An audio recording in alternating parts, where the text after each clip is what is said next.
Good evening everyone, welcome to exam India. स्वागत है आप सभी का हमारे यूट्यूब चैनल एग्ज़ाम इंडिया पर। I hope you all are doing well. ठीक है, अच्छे से हो, पढ़ रहे हो, अच्छी बात है। चलिए आज की क्लास स्टार्ट करते हैं। आप लोगों को पता चल चुका होगा आज का सेशन जो है हमारा वो रिकॉर्डेड सेशन है। ठीक है, वो लाइव क्लास नहीं है, प्रीमियर हो गया बट वो लाइव क्लास नहीं है।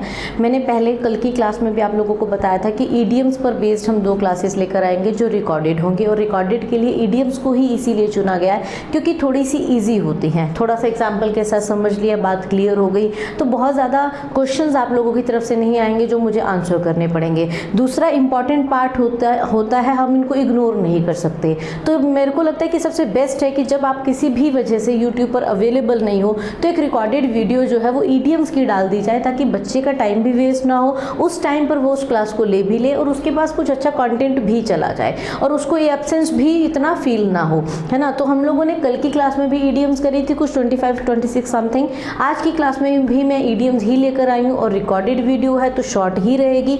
तो प्लीज़ सभी लोग इसको देखना, ये नहीं कि रिकॉर्डेड है बाद में देख लेंगे, जैसे लाइव क्लास लेते हो उसी तरीके से इसको लेना। तो स्टार्ट करते हैं हम आज की क्लास जो कि है ईडियम्स पर बेस्ड। और ऐसी ईडियम्स यू मस्ट नो, तुम्हें पता होनी चाहिए वो ईडियम्स पेपर में बार बार पूछी जा रही हैं, कॉमनली यूज ईडियम्स है, उन्हीं ईडियम्स को मैंने उठाया है। तो ठीक है, नेक्स्ट जो हमने कल की क्लास में हमने जहाँ तक किया था उससे आगे की ईडियम स्टार्ट करते हैं। और next idiom is on the screen and the idiom is don't give up the day job.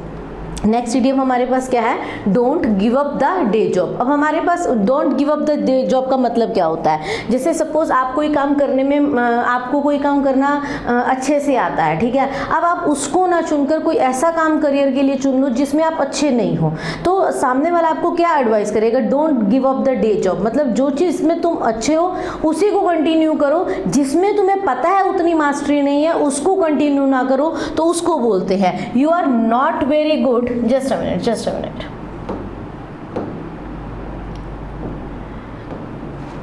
ठीक है, you are not very good at something, you could definitely not do it professionally.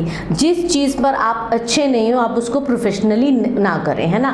तो Y did you invest in business even after failing in it in the past, don't give up the day job. तो हम कह रहे हैं कि जब तुम business ठीक से कर ही नहीं पा रहे हो, पहले भी नुकसान हो गया, तो अब क्या ज़रूरत थी उसमें इन्वेस्ट करने की? Don't give up the day job. उस चीज़ में आगे मत बढ़ो जिसमें तुम्हें मास्टरी नहीं है, जिसकी तुम्हारे पास नॉलेज हो, जिसमें कमांड नहीं है ना। तो आपको वही चीज़ कंटिन्यू करनी चाहिए जिसमें आपको पता हो कि ये चीज़ कंटिन्यू कर सकते हैं, तो इसमें हमें फायदा हो सकता है। चलिए नेक्स्ट में चलते हैं। Don't put all your eggs in one basket. Don't put all your eggs in one basket. इसका मतलब होता है कि एक साथ इतना बड़ा रिस्क मत लो। जैसे कई लोग अपना ड्रीम जैसे किसी का प्लान हो गया कि भाई मुझे कोई स्कूल बनाना है, कोई घर बनाना है, और आपने अपना सारा इन्वेस्टमेंट उसमें लगा दिया, या किसी की शादी में आपने अपना सारा इन्वेस्टमेंट लगा दिया, किसी के घर में कोई बर्थडे का फंक्शन है, किसी के घर में बहुत सालों बाद कोई बच्चा हुआ, उन्होंने बहुत लेविश तरीके से उस चीज़ को सेलिब्रेट किया। तो बहुत ज़्यादा चीज़ों का इन्वेस्टमेंट एक ही जगह पर करना डेंजरस होता है क्योंकि उससे बैलेंस बिगड़ जाता है आपकी लाइफ का, है ना। तो इतना रिस्क एक साथ मत लो कि आप अपनी लाइफ की, कई लोग अपने बच्चों को पढ़ाने के लिए अपनी ज़िंदगी की सारी पूंजी लगा देते हैं। लगाना समझ आ रही है कि ठीक है आपके बच्चे को एजुकेशन मिलेगी तो पर एटलीस्ट आप अपने लिए भी कुछ सेव करो, है ना। तो वही कॉन्टेक्स्ट आ जाता है don't put all your eggs in one basket. मतलब इतना ज़्यादा रिस्क मत लो। तो don't focus all your attention on one thing और वन एरिया, कि एक ही जगह पर सब इन्वेस्ट मत कर दो, है ना। सेफ साइड भी होनी चाहिए। I know you love hard work but don't put all your eggs in one basket, apply to another colleges too. मतलब तुम्हें और भी कॉलेजेस में, आपने एक में अप्लाई कर दिया, आपने कहा मेरे को तो सिलेक्शन इसी में चाहिए, मेरे को इसी में ही हो जाए, मैं कहीं अप्लाई नहीं कर रहा। अब सपोज आपका सिलेक्शन वहाँ नहीं हुआ, हार्वर्ड में नहीं हुआ, तो अब आपने क्या किया? आपने रिस्क ले लिया ना, आपका टाइम चला गया, हो सकता है अब आपको सिलेक्शन मिले ना मिले। तो वो कॉन्टेक्स्ट है कि रिस्क ऐसा मत लो, है ना। Don't put all your eggs in one basket. Drastic times call for drastic measures. चलिए सोचिए क्या हो सकता है। एग्जाम्पल नीचे दिया हुआ है, ठीक है। अब हमारे पास है when you are extremely desperate you need to take drastic actions. जब क्या हुआ? जब बच्चे लॉकडाउन हुआ तो तो लॉकडाउन में क्या हुआ, जब लॉकडाउन हुआ तो पहले महीने सबने खूब इंजॉय किया, है ना। सबके घर के शेफ जाग गए, सबके घर के लोगों ने, जो मेल पर्सन्स थे, स्पेशली जो मेल्स थे, उन लोगों ने कुक करना स्टार्ट कर दिया। फीमेल खुश की उनको छुट्टी मिल गई, जबकि काम बढ़ गया, किचन और ज़्यादा मेसी हो गया, है ना। तो सबके घर में शेफ जाग गए, सबके, इवन कई फीमेल्स भी केक की वीडियोस या कमेंट्स, मतलब वीडियोस हो सकते हैं या स्क्रीनशॉट्स या पिक्स कह लो, सिंपल सी शब्दों में स्टेटस, बेसिकली स्टेटस कहना चाह रही हूँ मैं। तो सब लोगों ने स्टेटस भी अपलोड किए, किसी के घर में चॉकलेट केक बन रहा है, किसी के घर में पाइनएप्पल केक बन रहा है, 3 रंग की शिमला मिर्च आ रही हैं, पास्तास बन रहे हैं, सबके घर में हुआ, मेरे भी घर में हुआ, आप लोगों के घरों में भी हुआ होगा। बट थोड़े टाइम बाद क्या हुआ ना, जब सबको लगा कि ये तो थोड़े दिन तो सबने छुट्टी एंजॉय कर ली, सबको अच्छा लग रहा था, क्योंकि लाइफ में ये मौका किसी को मिला ही नहीं था। एक होता है हम छुट्टी ले ले, एक होता है कि सब छुट्टी पर हैं, कोई काम नहीं कर रहा, तो आत्मा को एक संतुष्टि हो जाती है कि हम घर बैठे हैं, तो अब ये कहानी सबके साथ है, सब घर बैठे हैं, तो इंसान तसल्ली कर लेता है ना। पर थोड़े टाइम बाद क्या हुआ, लोगों ने ऑप्शंस ढूंढने शुरू कर दिए, वर्क फ्रॉम होम शुरू कर दिया।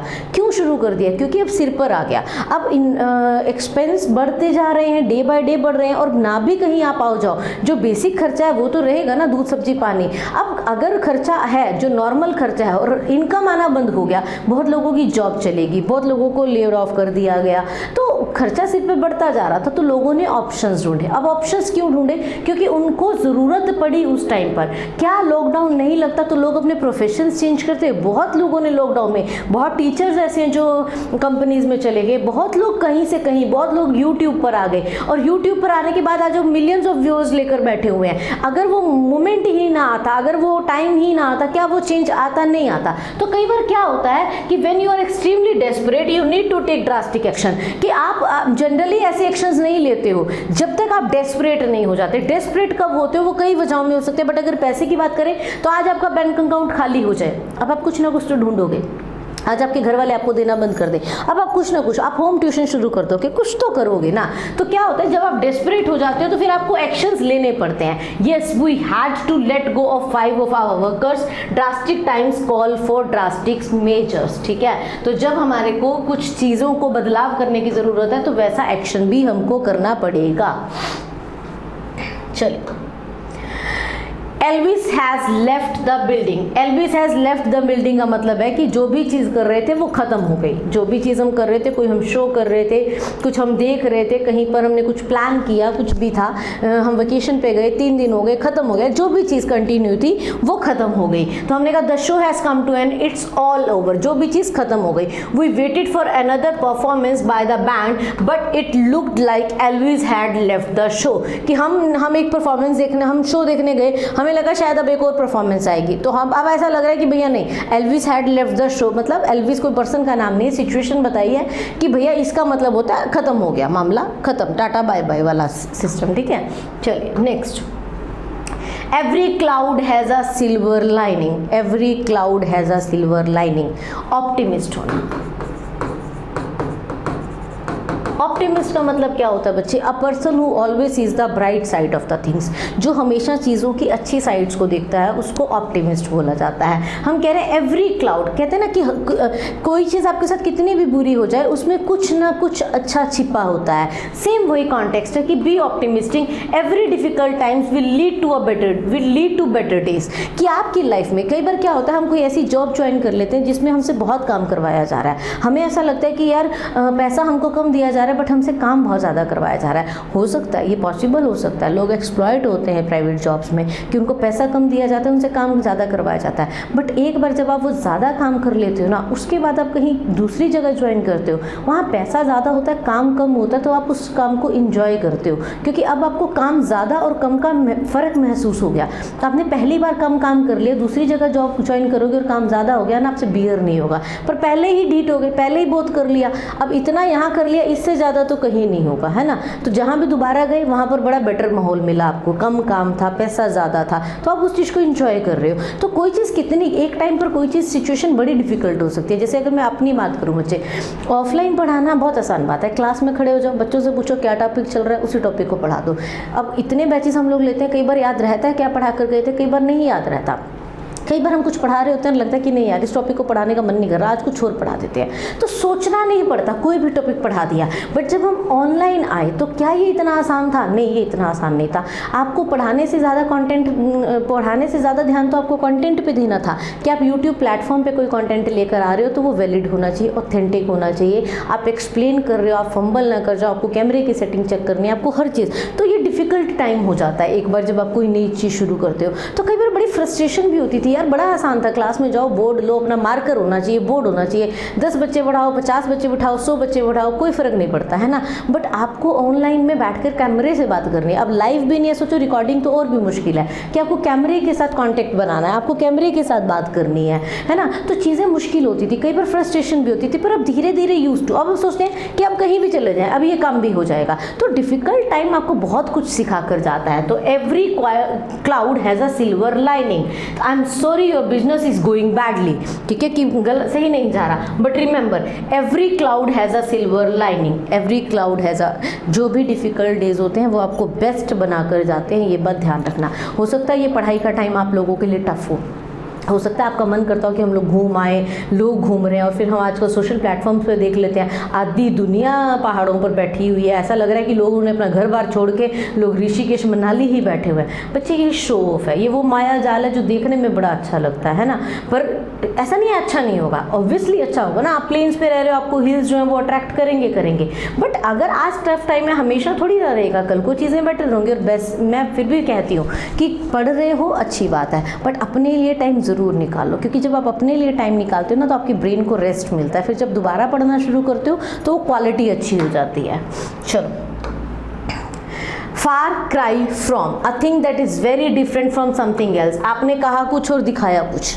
आप कह रहे हो कि मैं एक प्रोडक्ट लेके आऊँ, बड़ा मैजिकल प्रोडक्ट है, वो खुदा पहाड़ निकली चूहिया वाला हिसाब हो गया है ना। I think that is very different from something else, जो चीज़ कही उससे।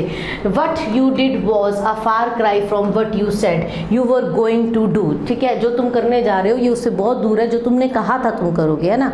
तो खुदा पहाड़ निकली चूहिया, कहो कुछ और करो कुछ, वो वाला हिसाब, ठीक है। जो तुमने किया वो अलग है किससे, जो तुमने कहा था कि तुम करोगे, है ना।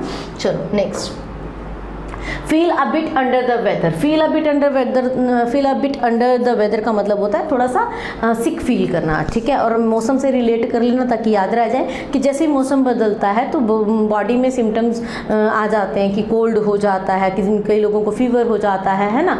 तो वो चीज़, I am not coming to office today, I am feeling bit under the weather. अब हम कहते हैं कि I am not feeling good today, I am not feeling well today, तो आप चेंज कर सकते हो, आप लिख सकते हो कि I am feeling bit under the weather, I am feeling bit under the weather, इसका मतलब आई एम फीलिंग सिक, ठीक है। चलिए next, give the benefit of doubt. Give the benefit of the doubt का मतलब क्या होता है कि आपने किसी पे ट्रस्ट कर लिया और मान लिया कि वो सही कह रहे हैं। आपके दोस्त ने आपको एक बात बताई, आपको थोड़ा सा शक भी हो, फिर आपने कहा नहीं यार ठीक है चल कोई नहीं, सही कह रहा होगा, है ना। उसने कोई प्रूफ नहीं दिया, आपने सही मान लिया। Believe someone statement without proof, बिना प्रूफ के आपने किसी की स्टेटमेंट को सही मान लिया। I knew him since the past 5 year so I gave him benefit of doubt. मैं उसको 5 सालों से जानता हूँ तो बेनिफिट ऑफ डाउट दे दिया कि कर लिया, उस पर ट्रस्ट नहीं, उसने प्रूफ दिखाया तब भी मान लिया, है ना। जैसे आप पे कोई एलिगेशन लग गया कि आपने चोरी करी, अब आपने अपने दोस्त को कहा यार मैंने नहीं करी, अब हो सकता है आपने करी हो नहीं करी हो, that is a different thing, but उसने आपको बेनिफिट ऑफ डाउट दे दिया कि यार मैं इसको इतने सालों से जानता हूँ, ऐसा नहीं है। तो इसको कहते हैं बेनिफिट ऑफ डाउट देना,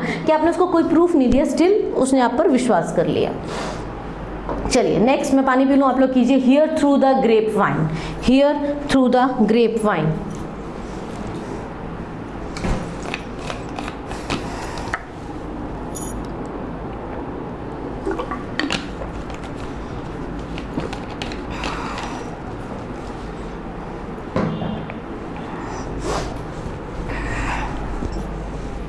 ठीक है, नेक्स्ट आ गया हमारा hear through the grapevine. Hear through the grapevine का मतलब क्या होता है बच्चे, आपने मुझे कोई बात बताई, मैंने कहा तुम्हें किसने बताया, तुमने कहा मुझे तीसरे पर्सन ने बताया था, उसको किसने बताया, उसको चौथे पर्सन ने बताया था। Not from the horse mouth, direct from the horse mouth का मतलब होता है डायरेक्ट फ्रॉम द सोर्सेज, कि सोर्स से पता चले। बट जब आप किसी और से पता कर रहे हो, किसी और को किसी और से पता चल रहा है, तो उसको बोलते हैं hear through the grapevine, उसको बोलते हैं hear through the grapevine. To hear news from someone who had heard that news from someone else. I heard through the grapevine that she is pregnant, कि मतलब direct source से नहीं पता चला, किसी और से पता चला। Hit the nail on the head, hit the nail, जैसे हम वो करते हैं ना घर में कोई चीज़ हैमर लेके ठोकते हैं तो क्या बोलते हैं उसको, जो नेल्स होते हैं तो उनके ऊपर एक टोपी सी बनी होती है ना, हम उस पर हिट करते हैं तो वो चीज़ अंदर चली जाती है। तो hit the nail on the head का मतलब ये नहीं कि सिर में कुछ नेल मार लेना, नहीं, hit the nail on the head का मतलब होता है जो वो जिसको हम हिंदी में कील बोलते हैं, तो कील के ऊपर एक टोपी सी बनी होती है, वो उसका हेड होता है और उसको बोलते हैं नेल। तो नेल के हेड पे ठोको तो चीज़ अंदर चली जाती है, तो वही चीज़ to do or say exactly the right thing, मतलब राइट चीज़ करना है ना। We have supported the flow Robert, you have hit the, मतलब यू हैव सपोर्टेड, मतलब कोई कमी थी, किसी को पता नहीं चल रही थी, रॉबर्ट ने वो कमी ढूंढ ली, तो हमने कहा you have supported the flow, you have supported the flow, ठीक है Robert, you have hit nail on the head. कोई कमी थी, फ्लॉस थे, किसी को नहीं पता चला, वो फ्लो किसने पकड़ ली, रॉबर्ट ने पकड़ ली। हमने कहा भैया तूने राइट चीज़ की है कि तूने एग्जैक्ट नेल पर हिट किया है, नेल के हेड पे हिट किया है। हिट द सैक, शायद ये मैंने पहले भी बताया था, यहाँ पर शीट्स भी है और हे भी है। Hit the sack, hit the sheets, hit the hay का मतलब होता है गो टू बेड, सो जाना, रेस्ट कर लेना। आई एम एग्जॉस्टेड, एग्जॉस्टेड का मतलब होता है वेरी टायर्ड, एग्जॉस्टेड का मतलब होता है very tired. I am very tired, I am exhausted. ध्यान रखना एग्जॉस्टेड के साथ वेरी नहीं आता, क्योंकि एग्जॉस्ट जो है वो क्लास बता रहा है, तो एग्जॉस्ट के साथ क्लास वेरी नहीं आता, ये बात ध्यान रखना, क्लासीफाइंग एडजेक्टिव होता है। तो I am exhausted, I think I will just hit the sack, कि मैं सो जाऊंगा। ठीक है, चलिए next. In the heat of the moment, in the heat of the moment, spur of the moment का मतलब होता है गुस्से में मुंह से निकल जाना। ठीक है, गुस्से में कह देना आप इंटेंडेड नहीं थे, आई डिडंट मीन दैट, मेरे मुंह से निकल गया। ठीक है, उस तरीके से। Overwhelmed by what is happening at the moment, he doesn't hate you, he just said that in the heat of the moment, कि वो तुमसे नफरत नहीं करता, हीट ऑफ द मोमेंट कह दिया, उसके मुंह से गुस्से में निकल गई, हीट ऑफ द मोमेंट। ठीक है, आजकल ये बहुत कॉमन हो गया है कि आप लोग लड़ रहे हो, लव रिलेशनशिप में हो, लड़ रहे हो, क्लेश कर रहे हो, अब्यूज़ कर रहे हो एक दूसरे को, फिर हम बाद में सॉरी बोल देते हैं कि नहीं भाई मेरे से, और ये आज नहीं है, ये पहले से चला आ रहा है कि नहीं भाई मुझसे गलती से गुस्से में निकल गया। एक बात हमेशा ध्यान रखना, वैसे तो ये एडवाइस ही है, गुस्से में कोई इंसान वही बोलेगा जो उसके अंदर होता है, बना के नहीं बोलता होता, कोई नया बात नहीं बोलता होता, जो अंदर होता है वही बोलता होता है। तो कोई गुस्से में गालियाँ दे रहा है तो मान लो वो वाकई ही दे रहा है। ठीक है, चलो next. It takes two to tango, भैया दो चीज, टैंगो क्या है, डांस फॉर्म है, तो टैंगो करने के लिए कितने लोगों की ज़रूरत होती है, दो लोगों की ज़रूरत होती है। Both people involve in a bad situation are responsible, अगर कोई गलती हो गई है तो दोनों लोग इन्वॉल्व हैं। वो कह रहा है कि मैंने नहीं किया, ये तो इसी ने किया, तो हम कहते हैं ना ताली दो हाथों से बजती है, ताली दो हाथों से बजती है। It takes two to tango, इसी का मतलब है ताली दो हाथों से बजती है। भैया एक ही गलती नहीं होगी, it takes two to tango, tango करने के लिए दो लोगों की ज़रूरत होती है, तो गलती में भी दो लोग होते हैं। He blamed her for his lack of attention, well it takes two to tango, कि उसने उस लड़की को ब्लेम कर दिया उसकी अटेंशन कमी की वजह से, मतलब अटेंशन ना देने की वजह से। ठीक है, उसकी अपनी अटेंशन की कमी की वजह से। Well it takes two to tango, tango करने के लिए दो लोगों की ज़रूरत होती है। Jump on the bandwagon, jump on the, कोई भी ट्रेंड चल रहा हो, कोई एक्टिविटी, जैसे आजकल इंस्टा पे पागलपन है, लोगों को दौरे पड़ते हैं, है ना, एक सॉन्ग आएगा उसी पे सबका रील बननी स्टार्ट हो जाएंगी, तो जो ट्रेंड है उसको फॉलो। अब वो सेलिब्रिटीज़ कर रहे हैं, मॉडल्स कर रहे हैं, क्योंकि आजकल यूट्यूबर्स नहीं रहे, आजकल यूट्यूबर्स भी सेलिब्रिटीज़ हो गए हैं, टीचर्स भी सेलिब्रिटीज़ हो गए हैं, जो भी फेमस हो गया वो सेलिब्रिटी हो गया। तो आजकल क्या हो गया कि एक एजुकेशनल प्लेटफॉर्म है, इसके अलावा एक अपने व्लॉग्स वाले चैनल्स भी हैं, बहुत सारी चीज़ें हैं ना। तो आजकल क्या है कि कोई भी इंस्टा पे ट्रेंड आता है तो लोग रील्स बनानी साथ साथ स्टार्ट कर देते हैं। So many people are playing that game that I might as well as jump on the bandwagon and check it out, कि मतलब वही है कि इसका मतलब कोई ट्रेंड ही चल रहा है, चलो देख लेते हैं, क्योंकि बहुत सारे लोग ये कर रहे हैं, है ना। तो वही चीज़ कि ट्रेंड को फॉलो करना, जो एक्टिविटी चल रही है उसको फॉलो करना। चलिए next 40, keep something at bay, keep something होता है कुछ दूरी बना कर रखना, keep something away.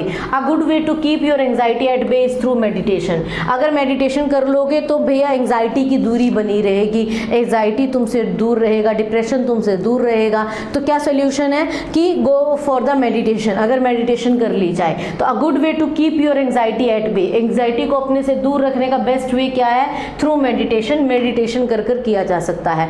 Kill two birds with one stone, next क्या हमारे पास, नेक्स्ट हमारे पास है kill two birds with one stone. चलिए क्या होगा इसका मीनिंग, आसान है। To solve two problems at a time with just one action, एक पंथ दो काज, जिसको हम हिंदी में बोलते हैं एक पंथ दो काज, एक तीर से दो निशाने लगा लेना। करना नहीं चाहिए ये काम, एक काम में एक बार में एक काम, बट कई बार होता है एक चीज़ से हमें कहीं पर जाना था, कोई हमारा एग्ज़ाम था, हम एग्ज़ाम देने गए, सपोज हम एग्ज़ाम देने के लिए वही उत्तराखंड ही चले गए, ग्वालियर चले गए, कहीं पर भी चले गए और साथ साथ हम घूम भी आए। हमारा एग्ज़ाम आगरा में पड़ा, हमने कहा चलो ताजमहल भी देख लेते हैं, एक पंथ दो काज, है ना। पेपर देने गए थे, साथ साथ घूम के भी आ गए, तो उसको बोलते हैं kill two birds with one stone, to solve two problems at a time with just one action. Problem के कॉन्टेक्स्ट में है, बट अदरवाइज भी आप यूज कर सकते हो।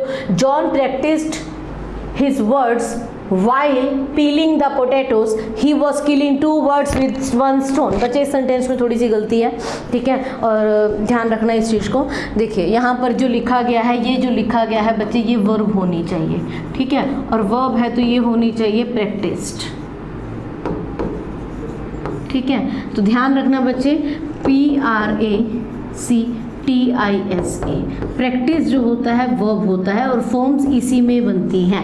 तो जॉन प्रैक्टिस्ड आना चाहिए, ये इन्होंने नाउन की फॉर्म बना दी है, नाउन में फॉर्म नहीं होती हैं, ये नाउन है बच्चे, नाउन में फॉर्म नहीं होंगी, ठीक है। तो प्रैक्टिस्ड आएगा ये वाला, मतलब CE वाला आएगा, तो यहाँ पर आना चाहिए जॉन प्रैक्टिस्ड, मतलब उसके कुछ वर्ड्स थे, उसने उसकी भी प्रैक्टिस कर ली, साथ साथ आलू भी छील लिए, है ना। एक पंथ दो काज हो गए। चलो next, last straw, final problem in a series of problem. बहुत सारी मुसीबतें चल रही हैं, उसमें जो लास्ट है, this is the last straw, I am calling the police, मतलब अब बहुत ही हो गया, इतनी प्रॉब्लम्स के बाद अब ये लास्ट है भैया, अब मैं पुलिस बुला रहा हूँ, ठीक है, last straw. Next, let sleeping door slayer, let sleeping door slayer, ठीक है। Leave something alone if it might cause trouble, I thought I would ask him if he wanted me to pay him back right away, but then I decided to let the sleeping door lie. Liar लिखा हुआ, slayer, slayer,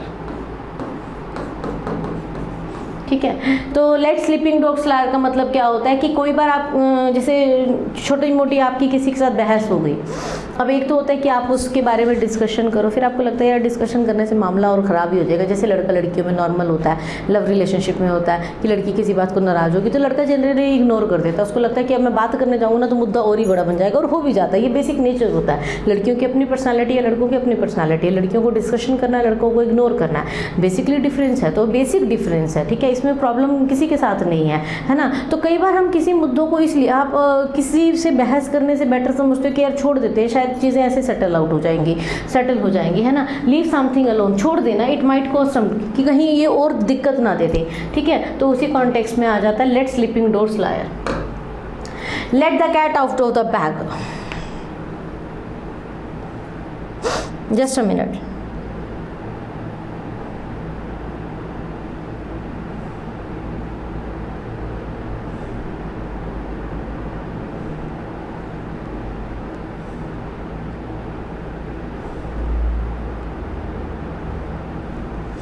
ठीक है, next हमारे पास आ गया let the cat out of the bag. Let the cat out of the bag, reveal करना, ठीक है, don't hesitate, let the cat out of the bag, कि शर्माने की ज़रूरत नहीं है, बता दो क्या सीक्रेट है।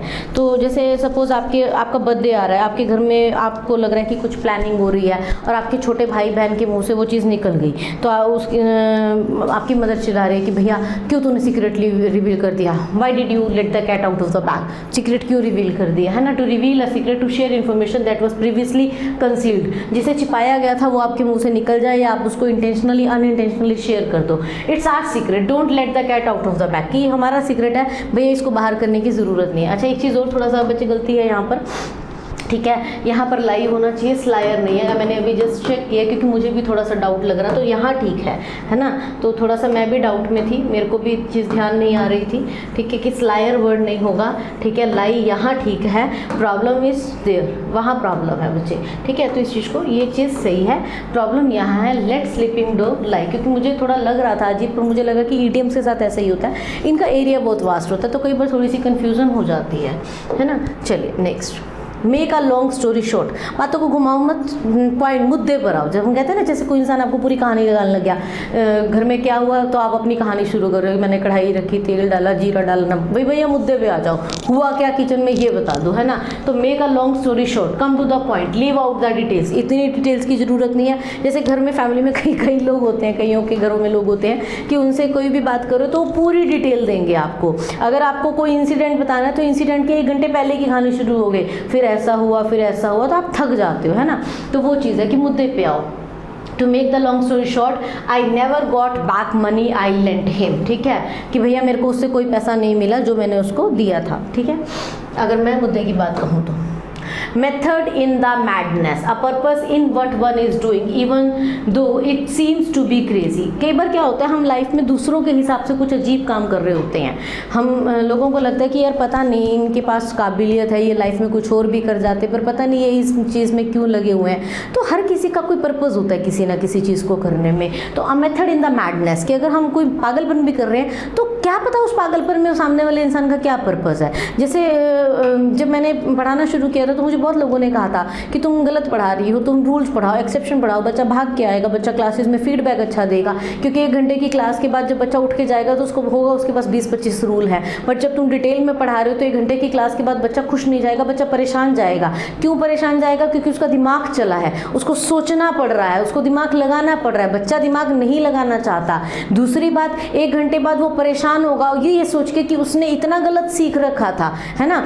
पर मेरे लोगों के लिए वो पागलपन है कि क्यों इतना डिटेल में पढ़ा रही है, पर मेरे को उस पागलपन में भी मजा है, क्योंकि मुझे पता है ये आत्मा की संतुष्टि का काम है। मुझे पता है कि पढ़ाने से किसी की जिंदगी बन सकती है और किसी की जिंदगी बिगड़ सकती है। तो there is a method in the madness, a purpose in what one is doing even though it seems to be crazy. दूसरों के लिए क्रेजी हो सकता है पर सामने वाले को पता है what I am doing might seem strange, जो भी मैं कर रहा हूँ ये अजीब लग सकता है, but there is method in my madness, but उसमें भी कोई वजह है।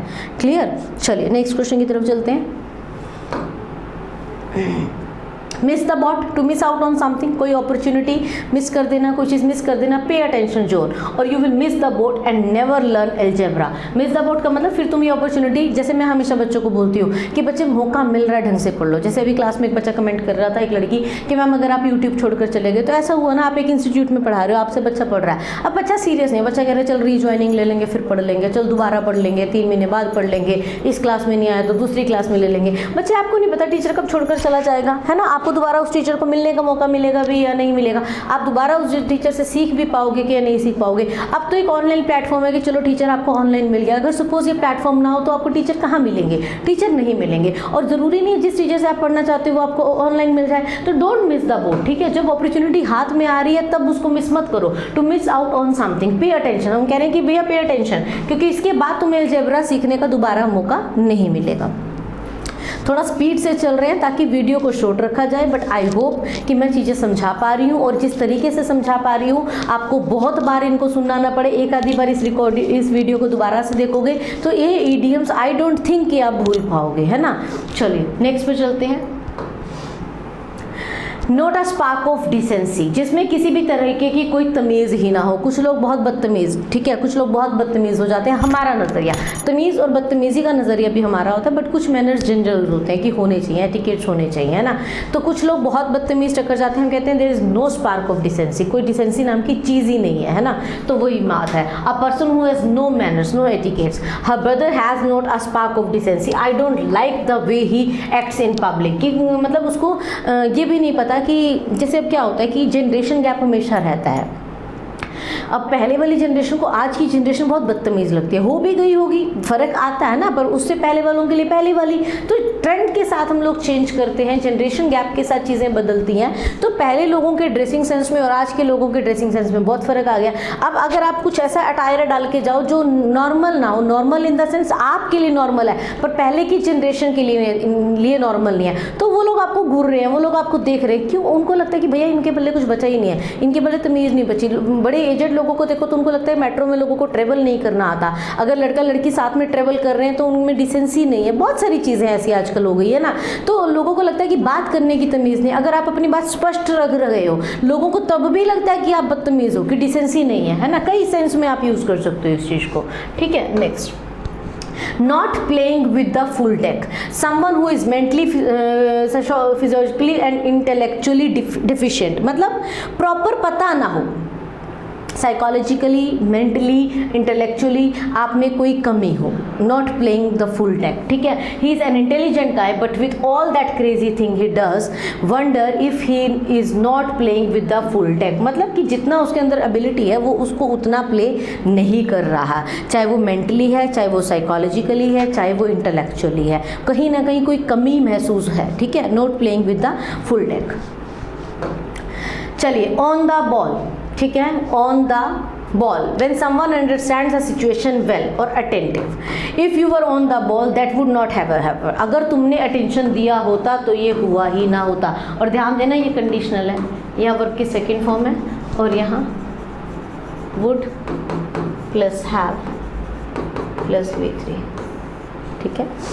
तो ये कंडीशनल सेंटेंस का भी एक सेंटेंस बन गया आप लोगों के पास कि ये सेंटेंस कंडीशनल है। ऑन द बॉल का मतलब क्या होता है, अटेंटिव होना, कि आप उस सिचुएशन पे पूरी तरीके से थे नहीं या आपने उस सिचुएशन को पूरी तरीके से समझा नहीं। तो हम कह रहे हैं if you were on the ball, मतलब इफ़ यू वर अटेंटिव, अगर तुम अटेंटिव होते, बट ये तुम थे, but you are not, but you are not, पर तुम नहीं थे। This would not have happened, ये ना हुआ होता, बट ये हो गया, but it happened, but it happened.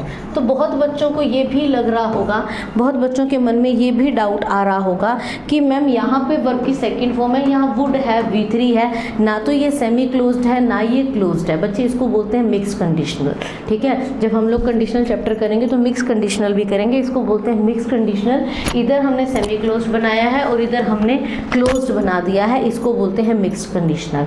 तो ये कुछ बच्चों ने मुझसे पढ़ रखा होगा जहाँ पे मैंने मिक्स नहीं करवाया, तो ये उसी का एग्जाम्पल है कि एक तरफ सेमी क्लोज्ड बन गया और एक तरफ क्लोज्ड बन गया। मैं इसलिए जब भी कंडीशनल करवाती हूँ तो ये बात ज़रूर बोलती हूँ कि बच्चे कंडीशनल्स को करते हुए ध्यान रखना, ओपन, सेमी क्लोज, क्लोज आसान लगते हैं बट जब मिक्स्ड हो जाते हैं तो मामला गड़बड़ा जाता है। देखो ना, मिक्स्ड हो गई, इधर क्या हो गया और इधर क्या हो गया। अब जनरली क्या हो, अगर इधर वर है तो इधर वुड प्लस V1 आना चाहिए, इधर वुड हैव V3 है तो इधर हैड प्लस V3 आना चाहिए, पर नहीं, दोनों जगह सिचुएशन बदल गई, इसको मिक्स कंडीशनल बोलते हैं, ठीक है। चलिए नेक्स्ट, चलिए भैया खत्म हो गई, इतना ही था हमारे पास, तो ठीक है। सेशन छोटा ही रहा, I think half an hour का रहा, और मैं चाहती भी थी बच्चे छोटा करना, मैं नहीं चाहती थी कि सेशन बड़ा हो, सेशन छोटा ही रहे, क्योंकि ईडियम्स के सेशन छोटे ही मेरे को लगता है कि सही रहते हैं कि बच्चा दिन में एक बार, जैसे अगर सपोज हमारे प्लेलिस्ट में 5 ईडियम की क्लासेस आ गई तो 5 का मतलब क्या है कि बच्चा दिन में 2-4 बार आधा घंटा 15-15 20-20 मिनट निकाल के देखेगा तो हो जाएगा। फिर जब वो सेकेंड टाइम देखेगा तो 20 मिनट निकालने की भी ज़रूरत नहीं है, स्पीड अप करो और आराम से फॉरवर्ड करो, स्पीड अप करो और देख लो। तो मैं चाहती हूँ कि बच्चा 1-2 घंटा पढ़े और उसका ईडियम्स का सारा रिविजन हो जाए, इसलिए ईडियम्स की क्लासेस को छोटा रखा जाता है। दूसरा सेशन छोटा रखने का भी यही होता है कि बच्चे को देखने में दिक्कत ना हो, क्योंकि जनरली जब आप कुछ समझा रहे होते हो तो इट टेक्स टाइम, उसमें टाइम चला जाता है, आपको पता नहीं चलता। आप एक कॉन्सेप्ट, अभी जैसे अभी मिक्स कंडीशन है, अभी मैं इसी को समझाने लगूंगी तो मिनिमम 20 मिनट्स चले जाएंगे, बट 20 मिनट्स में हमने बहुत सारी ईडियम्स कर ली। तो बच्चे वोकैब जो होती है वो लर्नेबल होती है, वो सीखी जा सकती है। तो ईडियम्स रिकॉर्ड कर दी ताकि आप 1-2 बार सुनोगे, फाइनल हो जाएगा। बट ग्रामर इज टीचेबल, उसके लिए आपको एक टीचर चाहिए, उसके लिए आपको समझ चाहिए, आपका अटेंटिव होना चाहिए। तो ध्यान रखो इस बात का, ठीक है। तो ये वीडियो जो आपकी रिकॉर्ड की जा रही है ये उस दिन के लिए की जा रही है जिस दिन मैं अवेलेबल नहीं हूँ, तो इट मीन्स क्लास लाइव नहीं है, बट प्रीमियर होगा तो बच्चे जैसे लाइव क्लास लेते हो वैसे ही क्लास लेना। छोटी क्लास होगी तो जल्दी खत्म हो जाएगी, उसके बाद यू विल बी फ्री, क्योंकि मैथ्स की क्लास भी नहीं होती, फिर 8 बजे रीजनिंग की क्लास होती है, तो आपके पास बीच में बहुत टाइम होगा। तो पढ़ते रहो, अच्छे से प्रैक्टिस करते रहो, कीप लर्निंग, नई नई चीज़ें सीखो, रीडिंग की आदत डालो ताकि आपको आगे चलकर दिक्कत ना आए, ठीक है। तो चलिए अब मिलते हैं आपको, इसके बाद लाइव ही मिलेंगे मंडे को। तब तक के लिए बाय बाय, टेक केयर, अपना अच्छे से रिवीजन करना, ठीक है, बाय बाय।